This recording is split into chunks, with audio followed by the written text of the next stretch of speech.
जहां सोने का जहां राजमहल था आज वीरान हुआ कुम्हरार। चर्चा करेंगे आप, हम लोग गए हैं, देखे हैं, आंसू टपके हैं। जाइए आप कुम्हरार कि सोने का जहां राजमहल था आज वीरान हुआ कुम्हरार। यहां लाट खड़ी, यहां लाट खड़ी, वैभव विराट था दुनिया पर चलती सरकार। यहां लाट खड़ी, वैभव विराट था दुनिया पर चलती सरकार। फिर लौटे उस मगध का गौरव, ना हो उस पर क्रूर प्रहार। सैक को बड़ी उम्मीद आपसे, engineer Bhisham Kumar, engineer Bhisham Kumar, engineer Bhisham Kumar. बहुत बहुत साधुवाद संचालक महोदय। चूंकि समय की नजाकत को देखते हुए मैं बहुत ज़्यादा समय नहीं लूँगा। आज लटिया की पावन माटी पे हम सबके पूर्वजों, या यूँ कहें कि भारत की वह माटी जिसने तथागत बुद्ध को ज्ञान दिया, सम्राट अशोक जैसे को शासन पद्धति दिया, और उस ज्ञान और उस शासन पद्धति को भारत के बाहर, उस समय तो अखंड भारत ही कर सकते हैं, ले जाकर स्थापित करने वाले, और आज उसी को पुनः हमें वापस करने वाले हमारे नेपाल से, जापान से, यूरोप से आने वाले मुख्य अतिथि और उनके साथ श्रद्धेय गुरुजी, आप सबकी उपस्थिति हमें एहसास दिला रही है कि रियली में हमें जागना चाहिए। कहीं न कहीं हम सो गए हैं। आपकी यहाँ इस पावन माटी पे आपकी उपस्थिति, आपका प्रेजेंस, ये हमारी चेतना को जगाने के लिए काफ़ी है। इसलिए सबसे पहले तो तमाम अतिथियों को, मंचासीन अतिथियों को कोटि कोटि साधुवाद, तथा जो इसी भारत भूखंड की माटी से उपस्थित हैं, हम सबके प्रोफेसर डॉक्टर, जिनका जिक्र अभी सब लोग कर रहे थे, सर का भी बहुत ही योगदान है इस ऐतिहासिक विरासत को सजाने और संवारने में। मंच पे उपस्थित हम सबके जुआ में शब्द पिरोने वाले डॉक्टर सच्चिदानंद मौर्य सर, हमारे मनोनीत राष्ट्रीय अध्यक्ष महोदय, साथ ही मैं अक्सर अपने मंचों से और सब जगह ये बात कहता हूँ कि हम लोग कम से कम भारत के तथागत बुद्ध और सम्राट अशोक के जो अनुयायी हैं, जो वंशज हैं, जो उनके विचारों को मानते हैं, अब जब कभी भी अपनी माँ बहन को संबोधित करेंगे तो उनको आधी आबादी का प्रतिनिधित्व नहीं कहेंगे, बल्कि उस रूप में मंचासीन दो अतिथि, एक तो इस संस्था की जननी श्रद्धेय संस्थापक महोदय, और दूसरी हम सब की कहिए कि गाइडलाइंस, पाथ प्रोवाइडर, बच्चों के जो यूपीएससी बीपीएससी की तैयारियां कर रही हैं उनके लिए नज़ीर पेश करने वाली लड़कियों के लिए माननीय किरण सिंह मैम जी, किरण मैडम, तो ये दोनों ऐसी हैं जो आधी आबादी का प्रतिनिधित्व नहीं कर रही हैं, बल्कि ये दोनों इस मंच पे पूरी आबादी की सृजनकर्ता के रूप में बैठी हुई हैं। ये आधी आबादी की प्रतिनिधित्व नहीं, बल्कि पूरी आबादी की सृजनकर्ता यहाँ आप बैठी हुई हैं। ये विशेष रूप से आप दोनों माँ बहनों का मेरा जो है शत शत नमन है आपके चरणों में। साथ ही चूंकि बार बार कहते हैं कि जिस विद्यालय में, जिस मंच पे, जिस पोडियम पे उस विद्यालय का प्रधान शिक्षक, हेडमास्टर, प्रिंसिपल विराजमान हो जाता है, तो कहीं ना कहीं जो स्टूडेंट है उसका थोड़ा कॉन्फिडेंस लूज हो जाता है। तो चूंकि हम लोग जिनकी बातों को बोलते हैं उस मंच पे, उस डेस्क पे हम सबके श्रद्धेय डॉक्टर साहब उपस्थित हैं, तो मैं समझता हूँ उनके लिए हम लोगों का जो है शब्द उन्हीं की प्रतिमूर्ति या कहिए कि रिपीटिशन है।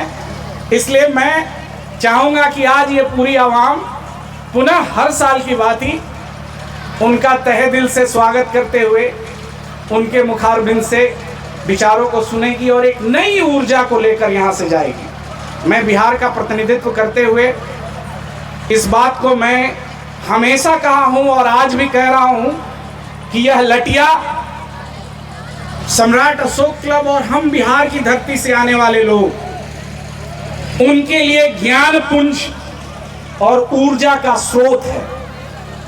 और उस ज्ञान पुंज को, उस ऊर्जा को बिखेरने वाले हम सबके श्रद्धेय डॉक्टर सच्चिदानंद मौर्य जी और तमाम पदाधिकारी जिनके संरक्षण में, जिनके दिशा निर्देश में यह संगठन प्रस्फुटित हुआ और आगे बढ़ रहा है। विषय बिंदु सबको पता है कि भाई तथागत बुद्ध, सम्राट अशोक, अंतरराष्ट्रीय मधुर संबंध, ये सारी बातें सबको ही अवगत है। ये इतिहास की बातें हैं जिसको हमारे मंचासीन जो वक्ता है, अतिथिगण है, उसको ब्रीफ करेंगे। मुझे बस इतना ही कहना है सर इस मंच से कि अभी जितने भी वक्ता आए, हमारे राष्ट्रीय महासचिव ने भी बताया, जिस अशोक स्तंभ की बात पूजा करके आए हम लोग, उसमें एक बड़ा कॉमन चीज है, शेर, सिंह। लोगों ने कहा कि कहीं 4 मुख वाला सिंह है, हमारे यहाँ वैशाली में 1 मुख वाला सिंह है, कहीं 8 मुख वाला सिंह है। ये इतिहास के पन्नों में ही नहीं, अब तो साक्षात जमीन में भी प्रिंसेप और कनिंघम में उसको उगाड़ के रख दिया है। तो मैं उसी सिंह की बात कर रहा हूँ, उसी शेर की बात कर रहा हूँ और उसी शेर को ललकारने की बात अभी हमारे जो है संचालक महोदय कुछ देर पहले कुम्हरार, नालंदा, तेरहड़ा, तक्षशिला, इन बातों की ओर इंगित करके गए। तो मैं उस इतिहास के पन्ने में न जाते हुए मैं सिर्फ यह बात आपसे जानना चाहता हूं कि कभी आपने एक शेर को, एक सिंह को, जो बहुत ही ताकतवर और बहुत ही शक्तिशाली है, उसको क्या आपने छोटी सी मक्खी या यूं कहें 2-4 मक्खियों की समूह को परेशान करते देखा है? इसमें कितने लोगों ने शेर को मक्खी के द्वारा परेशान होते हुए देखा है? कि अगर शेर है और उसको एक छोटी सी मक्खी परेशान कर रही है, इतनी परेशान कर रही है कि मत पूछिए। देखे हैं कि नहीं देखे हैं? भाई हम लोगों ने देखा है कि गाय है, भैंस है, कोई भी जानवर है या हम भी इंसान अक्सर खाना खाते हैं या कहीं बैठे रहते हैं तो 1-2-4 छोटी मक्खियां कभी इधर भिनभिनाती हैं, कभी इधर, तो हम उसको ऐसे हटाते हैं, ऐसे हटाते हैं। कभी ये कल्पना नहीं कर सकते हैं कि शेर को भी मक्खियां परेशान करती हुई। ये बोध कथा है, इसको ध्यान से सुनिए। और अगर समझ गए तो मैं समझता हूं कि जो बातें सेमिनार और स्कॉलर्स यूनिवर्सिटी में नहीं समझा पाते हैं, वह सम्राट अशोक क्लब इस तरीके का मजलिस लगाकर समझा दे रहा है उस बात को। ये सम्राट अशोक क्लब का ये कहिए कि अद्वितीय तरीका है, यूनिक स्टेप है, उसका एक कदम है जिसको सम्राट अशोक क्लब ने क्या किया है, भारत के आम जनमानस में इंप्लीमेंट कर दिया है। उसी की बानगी यह भीड़ है और यह आप लोगों का 30 साल का त्याग और तपस्या है। अभी धनंजय भैया और प्रमुख जी बोल के गए हैं, आप समझ नहीं सकते कि आपने कितना बड़ा काम किया है, बहुत बड़ा काम किया है। तो मेरी एक छोटी सी आपसे बस यही सवाल थी कि भाई आपने कभी शेर को मक्खियों के द्वारा परेशान होते हुए देखा है? तो बोले सर तो हम लोग शेर चिड़ियाखाना में देखे हैं, ऐसे देखते कहाँ हैं? तो मैं बताता हूँ, होता है परेशान।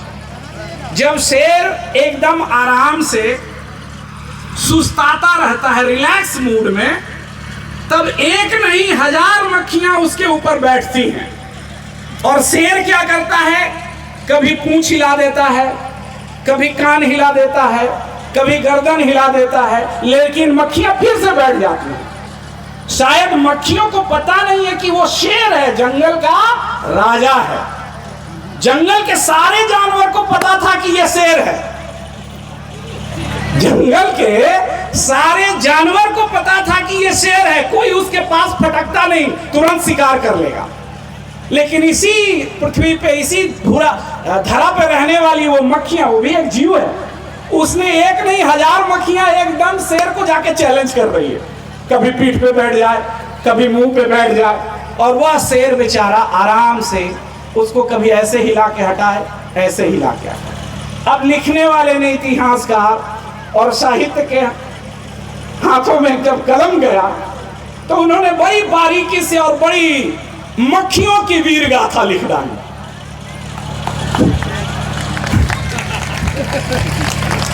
तो भाई ये तो शब्दों का माया जाल है, और ये साहित्यकारों और इतिहासकारों का कलम का कमाल है कि वो अगर लिखना चाहें तो मक्खियों की वीर गाथा लिख दें और कह दें कि मक्खियां शेर को परेशान करके रख दी।